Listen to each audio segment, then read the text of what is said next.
जब भी आप भोलेनाथ जी के मंदिर में जाते हैं ना, तो ये जो वाणी है ना प्रस्फुटित हो जाती है अपने आप। जल का लोटा हाथ में है और जैसे ही डालते हैं तब मंगलाचरण करते हैं। क्या बोलते हैं? कर्पूर गौरम करुणावतारम संसार सारम भुजगेंद्र हारम सदा वसंतम हृदयारविंदे भवम भवामी सहितम नमामि। बोलते हैं कि नहीं? ये मंगलाचरण ही है। आप कहीं भी जाए, गणेश जी के मंदिर में जाते हैं, फिर वो वाणी प्रस्फुटित हो जाती है।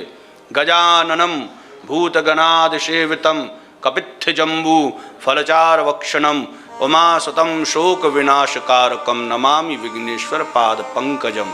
बोलते हैं कि नहीं? लेकिन यदि इन श्लोकों का जो मंगलाचरण हम लोग गाते हैं, यदि उनका अर्थ और आ जाए ना, तो ये समझ लो सोने पे सुहागा हो जाता है। जब आप लोटा डालोगे ना, अभी तो आप लोटा का जल भर के डालते हैं भोलेनाथ पे, तो केवल स्तुति गाते हैं जिसमें कोई भाव नहीं होता। गए कर्पूर गौरम करुणावतारम सदा सर्वम भुजगेंद्र सदा वसंतम हृदयारविंदे भवन भवानी सहितम नमामि, हो गया महाराज, बस। क्यों? क्योंकि अभी उसका अर्थ नहीं पता है। लेकिन जब आप अर्थ में घुसोगे ना, तो वाणी में इतनी सरलता आ जाएगी, आपको ऐसा लगेगा नहीं, वास्तव में हम शिव जी को जल चढ़ा रहे हैं।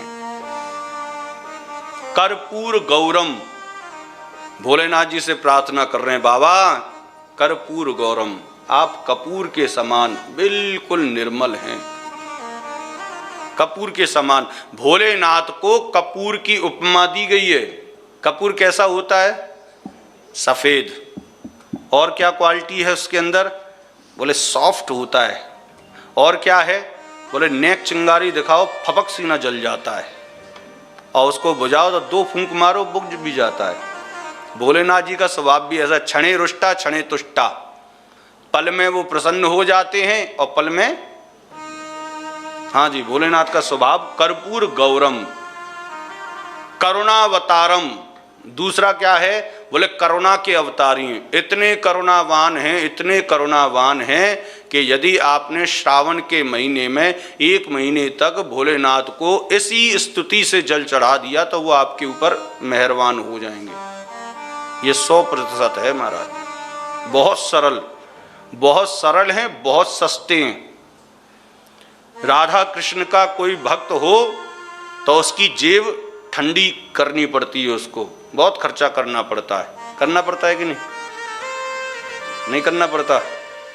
हमारी बहन कंचन ने वृंदावन से अपनी माता जी के लिए और राधा कृष्ण के लिए पोशाक मंगाई, और उसका बिल आया अच्छा इतना। और भोलेनाथ जी होते तो कुछ नहीं मंगाना पड़ता, सबसे सस्ते। अच्छा, पोशाक मंगाओ, फिर उसके बाद में टीका मंगाओ, झुमका मंगाओ, नाक की नथनी मंगाओ, माला मंगाओ, और महाराज क्या क्या महाराज, मुकुट मंगाओ है। और भोलेनाथ जी सबसे सस्ते, कुछ नहीं मंगाना साहब। भोलेनाथ जी तो कहते तू 1 लोटा जल लेके आ, बस ताजा पानी का ला सकता है तो, और आके मेरी खोपड़ी पे डाल दे, मैं प्रसन्न हो गया। सबसे सस्ता महीना जाता है श्रावण का। कुछ नहीं करना, 1 लोटा जल डालना है सुबह सुबह। टाइम भी, समय भी की बहुत बचत होती है। और कृष्ण जन्माष्टमी आती है तो देखो महाराज, पूरी रात भर महाराज लगे पड़े हैं, धक धक धक धक धक धक धक धक। नवरात्रि आती तो 9 दिन तक लगे पड़े हैं महाराज, और यहाँ 1 महीना व्यतीत हो जाए पता भी नहीं चलता। कर्पूर गौरम करुणावतारम संसार सारम। इस संसार के सार कौन है? भोलेनाथ, क्योंकि ये मृत्यु के देवता हैं। बोले आज तुम्हें याद नहीं आई तो कोई बात नहीं है, शमशान जाओगे तो भोलेनाथ ही मिलेंगे, कोई नहीं मिलेगा। बोले आ गया बेटा। कर्पूर गौरम करुणावतारम संसार सारम भुजगेंद्र हारम। जिस काल से पूरी दुनिया डरती है, उस काल को भोलेनाथ हार बनाकर अपने गले में धारण करते हैं। ऐसे हैं भोलेनाथ। कालम महाकाल कालम कृपालम संसार सारम भुजगेंद्र हारम। संसार सारम भुजगेंद्र हारम सदा वसंतम। कहां पर बसते हैं? हृदय में नहीं,